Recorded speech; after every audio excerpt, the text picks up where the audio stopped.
우리가 어디 여행 가거나 맛집 가면 어김없이 들리는 이 소리, 바로 요 사진 찍는 소리죠. 이렇게 우리는 기억하고 싶은 멋진 순간을 이 사진으로 남기고 있는데요. 요즘은 기술이 좋아져서 요 얇은 스마트폰 하나로도 사진을 쉽게 찍을 수 있게 됐죠. 그런데 과거에는 이 사진 한 장 찍는다는 게 그리 만만한 작업은 아니었는데요. 카메라라는 물건이 지금과는 비교도 안 될 만큼 덩치가 커서 대포 아닌가 싶을 정도의 비주얼이기도 했고, 어디로 이동해서 사진 한 장 찍는다고 하면 찍는 사람이나 찍히는 사람이나 둘 다 각 잡고 찍어야 되는데, 사진작가의 섬세한 조작이 있어야 찍을 수 있을 정도로 다루기도 힘들고 어디 들고 다니기도 벅찬 그런 물건이라 지금처럼 일상을 기록한다는 느낌보다는 주로 작품용으로 많이 찍었다고 해요. 그런데 오늘 이야기의 주인공이 탄생시킨 이 카메라 하나 덕분에 어디를 가던 가볍게 사진을 찍는 세상이 된 건데요. 바로 독일에서 탄생해 최초의 35mm 소형 카메라를 개발한 곳, 라이카입니다. 뭐야, 독일산 카메라? 카메라는 다 일본 브랜드 아니야? 라고 생각할 정도로 지금 카메라 시장의 대부분은 일본 기업들이 차지하고 있을 정도로 일본 외의 카메라 회사는 거의 없다시피 한데요. 물론 일본이 카메라를 기똥차게 뽑아내다 보니 그런 거긴 하지만, 이 일본의 카메라도 과거에는 라이카한테 상대가 안 됐던 그런 시절이 있었던 만큼 라이카가 카메라의 발전에 큰 역할을 하는데, 이 이야기는 뒤에서 자세히 다뤄보도록 하고, 이 라이카는 다른 건 몰라도 남다른 감성으로 더 유명하죠. 라이카만의 색감이 좋다, 불편함에서 오는 라이카만의 멋이 있다 등 여러 포인트가 있지만, 이 빨간 딱지라고 부르는 이 라이카의 로고가 몇 분 나오라도 무시를 못하죠. 폰으로 치면 애플의 사과 로고 같다 할까요? 하지만 이 감성의 영역에 있는 물건을 대부분이 그렇듯 감성은 이퀄 비싼 가격이라는 공식은 라이카에게도 똑같이 적용되는데요. 본디 카메라라는 물건이 시계, 오디오와 함께 통장 박살내는 대표 덕질 중 하나로 꼽히는 만큼 가볍게 사용할 용도의 미러리스만 보더라도 100만원 정도는 생각해야 될 정도로 저렴한 물건은 아닌데, 라이카는 우리의 예상을 아득히 넘는 가격대를 이루고 있어요. 라이카의 역사이자 간판 모델인 M 시리즈의 최신 모델 M11이 현 시점 기준으로 1300만원이 좀 넘는 살떨리는 가격에 판매 중이고, 물론 렌즈는 별도고요. 그래서 바디하고 인기 있는 렌즈 한두 개 정도만 산다 쳐도 계좌에서 2-3천이 사라지는 마법을 볼 수 있을 거예요. 아니 그럼 이렇게 비싸게 파는데 그만큼 성능이 좋은 거 아니겠어? 라고 생각하실 수도 있는데, 안타깝게도 가격대도 훨씬 착한 일본 브랜드와 비교해보면 성능은 많이 아쉬운 편인데요. 그래서 소니나 캐논을 쓰던 분들이 라이카로 넘어가면 수동 초점이 익숙하지 않아서 뭐야, 사진이 왜 이렇게 나와? 그냥 셔터만 누르면 알아서 찍히는 거 아니었어? 라고 말할 확률이 아주 높죠. 그래도 요즘 비교적 최근 출시한 최신 제품들은 여러 기술들을 적용하면서 많이 편해지긴 했지만, 가장 인기 있는 M 시리즈는 지금도 수동 초점을 고집하고 있어서 각종 최신 기술에 익숙해져 있는 분들이라면 적응하는데 어려움을 느낄 수도 있어요. 이런 이유들 때문에 가볍게 사용할 수 있는 Q 시리즈라는 풀프레임 똑딱이를 구매하기도 하는데, Q는 M을 팔기 위한 라이카의 미끼 상품이다 라는 말이 있듯이 Q 시리즈를 구매한 사람은 M 시리즈로 넘어갈 확률이 아주 높다고 하죠.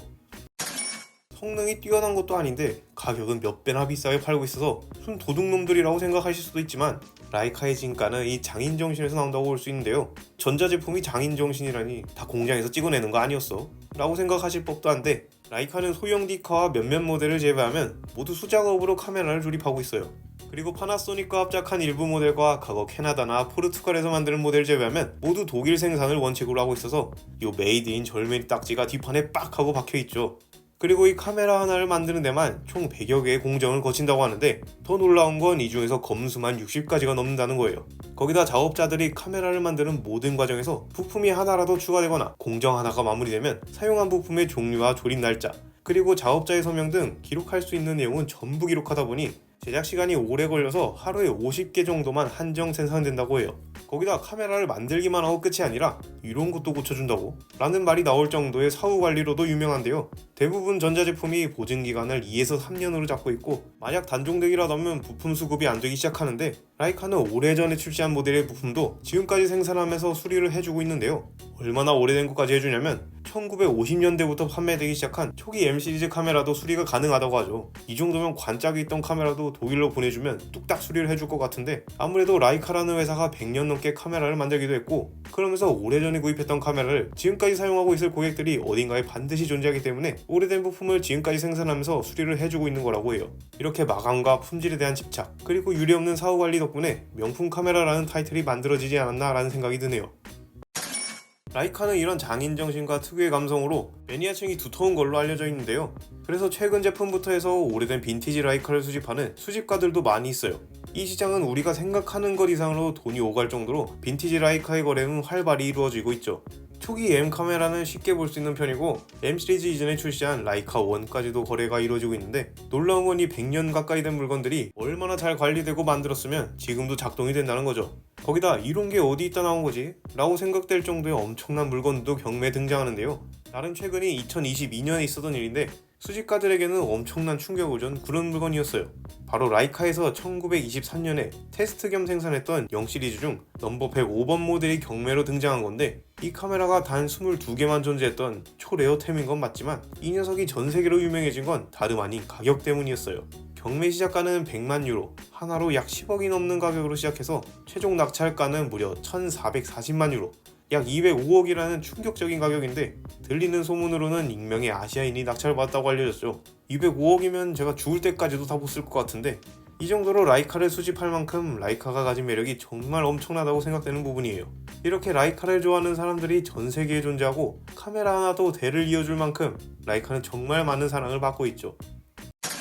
그럼 이토록 수집욕을 자극하고 장인정신으로 카메라를 만드는 라이카는 어떻게 탄생했을까요?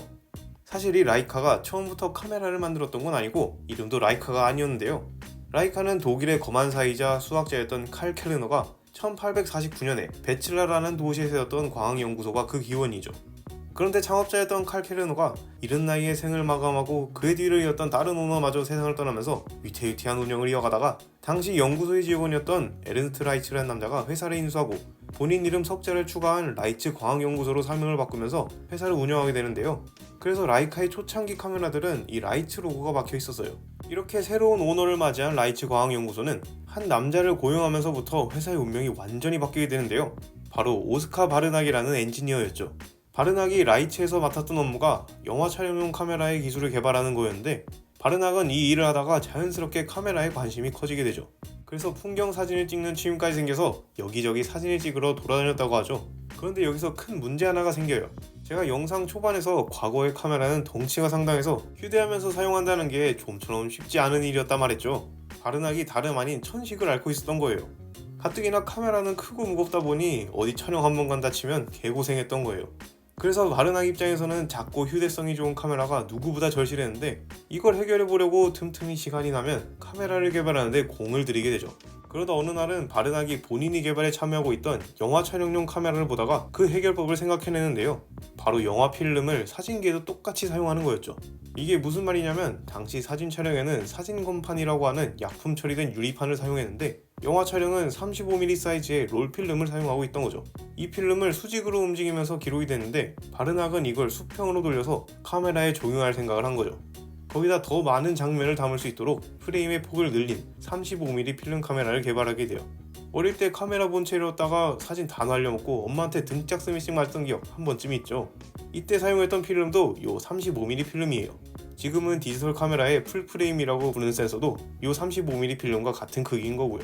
그렇게 카메라 역사에 한 획을 그어버린 바르낙은 1913년에 우어 라이카라고 불리는 프로토타입의 소형 카메라를 만들어냈고, 이 카메라를 본 라이츠는 대박의 냄새를 맡아서 시장 출시를 위해 바르낙을 팍팍 밀어줬지만, 안타깝게도 1차 세계대전이 터지면서 이 계획은 무기한 연기되죠.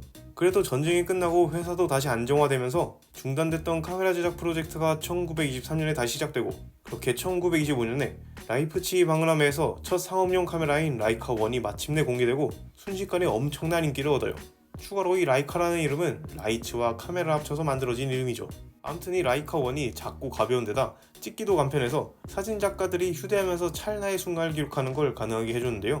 특히나 긴박한 상황에서 사진을 남겨내는 종군 기자들에게 인기가 많았다고 하죠. 그렇게 시간은 흘러 1954년에는 M 시리즈의 시작인 M3를 공개하면서 기술력의 정점을 찍어버리는데, 당시 경쟁했던 일본 카메라와 압도적인 차이를 벌려버리죠. 이때 일본 카메라 회사들이 너무 충격을 받아서 신제품 개발 방향을 싹 갈아엎었다는 썰은 유명하죠. 이 M3가 워낙 잘 팔리다 보니 추가로 저렴한 버전인 M2와 M1도 출시하게 됐고, 이후로 M3의 후속작인 M4부터 해서 지금은 M11까지 출시될 정도로 수많은 라이카 팬을 양성한 장본인님과 동시에 오랜 역사를 가진 카메라로 남아있죠. 하지만 영원한 1인자는 없듯이 라이카라고 예외는 아니었는데요. 바로 일본 카메라들의 역습 때문이었죠. 제가 좀 전에 M3가 출시되고 일본 카메라 회사들이 개발 방향을 갈아엎었다고 했던 거 기억하시죠? 아이러니하게도 이때 일본 회사들의 선택이 훗날 라이카에게는 독이 된 건데요. 펜탁스의 전신인 아사히 광학에서 문제가 많던 SLR 방식의 카메라를 획기적으로 개선하고 저렴한 값에 출시하면서 라이카의 RF 방식 카메라를 찾는 사람이 현저하게 떨어졌기 때문이죠. 여기서 이 SLR하고 RF가 뭔지 간단하게 설명하자면, SLR은 카메라의 내부의 필름과 렌즈 사이에 있는 유리로 반사된 피사체를 뷰파인더로 보는 방식이라면, RF는 이 뷰파인더와 렌즈가 별개의 공간으로 나눠져서 구조의 차이가 있는 정도로 생각해 주시면 될 것 같은데, 그래도 급한 불 꺼보겠다고 라이카가 라이카 플렉스라는 SLR 제품도 출시했지만 이미 일본의 기술이 앞서 있는 상황이라 시장의 반응은 시큰둥했는데요. 거기다 1981년에는 소니가 디지털 카메라를 상용화하면서 카메라의 디지털 전환이 한창 진행 중일 때, 라이카는 1996년에 첫 디지털 카메라 라이카 S1을 출시하면서 디지털 전환이 늦었던 영향도 어느 정도는 있죠. 그래도 라이카는 M 시리즈만큼은 그 계보를 이어오면서 신제품을 계속 출시해왔는데요. 그래서 그런지 디지털 카메라가 등장한 시점에도 사람들은 라이카만이 줄 수 있는 느낌과 뛰어난 품질을 잊을 수 없어서 다시 라이카를 찾는 사람이 생겨났고, 1984년에 출시한 M6가 숨 넘어가기 직전의 라이카에게 산소호흡기를 달아줄 정도로 흥행에 성공하면서 다시 반등할 기회가 찾아오죠.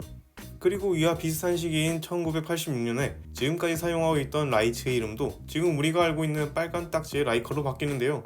당시 라이츠 가문이 경영에서 물러나기도 했고, 본인들이 탄생시킨 라이카라는 브랜드 인지도가 높다 보니 겸사겸사해서 바꾸게 된 거죠. 그리고 시간은 흘러 2006년에는 M 시리즈의 첫 디지털 카메라인 M8을 출시하면서 라이카는 마침내 디지털 카메라로의 전환을 성공적으로 이뤄내죠.